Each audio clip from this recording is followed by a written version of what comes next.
And guys, meron tayo natay country San Goku SS5 bootleg. Ang ganda yun guys yung ano niya. Ito guys, stand lang ito, hindi ito naman kasali sa laruan. Ginamit ko lang, or gamit lang na ako para na siya isang tigan. Hindi man siya matuwad man po. Minat mo siya na stand. Yan guys, may buntot si San Goku. Shot yan. Lahi lang siya guys, no, kay puti na yung buhok. Maybe tiguang na git siya. Or inani git siya pa ng SS5.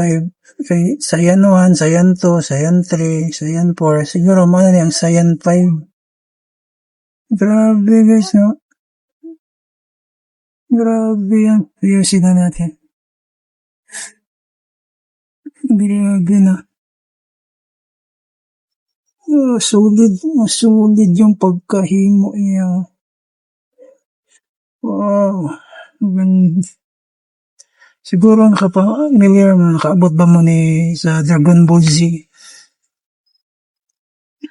Siguro nakapamilyar mga 90s, batang 90s, or may na batang 90s or 2000 na.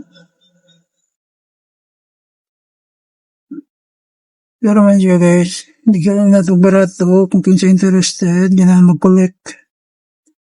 Goods na siya, wala ko nakita ang damage niya. Kung mga